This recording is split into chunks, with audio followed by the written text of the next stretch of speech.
Огляд пилососа Blizzard. У всіх пилососів Мілі прямі повітряні шляхи, правильна конструкція щиток та потужні економічні мотори, завдяки чому досягається кращий ступінь всмоктування для ефективного результату прибирання. Пилососи Мілі вироблені в Німеччині з високоякісного п'ятишарового пластику, який витримує навантаження до 100 кг, що запобігає його пошкодженню під час ударів та падінь. Компанія Мілі тестує як вироблені прилади, так і кожну окрему деталь для багаторічної експлуатації. Як от, наприклад, шланги, за які на виробництві підвішують гирі, щоб переконатись у міцності та надійності цих шлангів. Унікальні поворотні ролики Dynamic Drive обертаються на 360 градусів. Вони змонтовані на сталевих вісях і обладнані амортизаторами. Прогумовані ролики рухаються плавно, є стійкими до механічних ушкоджень і довговічними. Перше введення в експлуатацію.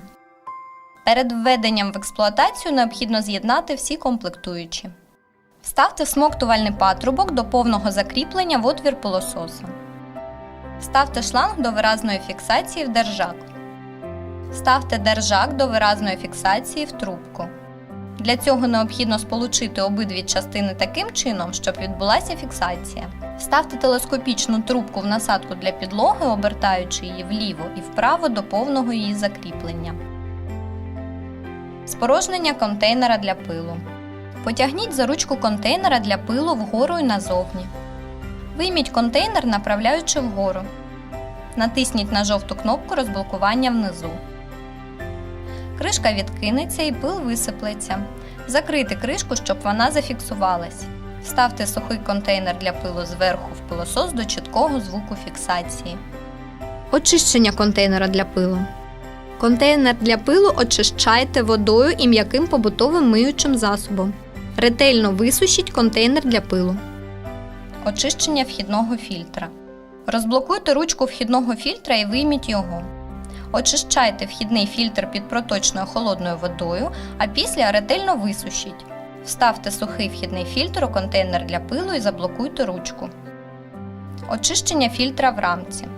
В пиловому відсіку знаходиться фільтр у рамці, який можна вийняти. Розблокуйте та вийміть фільтр. Витрусіть його, очистьте під проточною холодною водою і ретельно висушіть. Вставте сухий фільтр у рамці в пилосос до звуку фіксації. Очищення фільтра дрібного пилу. Рекомендується спорожняти і очищати фільтр дрібного пилу 1 або 2 рази на рік. Розблокуйте контейнер дрібного пилу в напрямку стрілки та вийміть його. Налийте трохи води в отвір зверху та вилийте з іншого боку. Розблокуйте верхню частину, щоб маркування вказувало на символ. Обережно вийміть фільтр з контейнера та висушіть його. Сухий фільтр вставте в сухий контейнер так, щоб маркування вказувало на символ. Заблокуйте верхню частину і вставте контейнер дрібного пилу в пилосос. Запуск функції самоочищення Comfort Clean. Фільтр дрібного пилу оснащений функцією самоочищення. При досягненні певного ступеня забруднення пилосос автоматично вимикається приблизно на 20 секунд і виконує очищення, що спричиняє відповідні шуми. Також можна запустити функцію самоочищення вручну. Тримайте натиснутою кнопку Comfort Clean на ввімкненому пилососі принаймні протягом 2 секунд. Пилосос вимикається приблизно на 20 секунд і виконує очищення.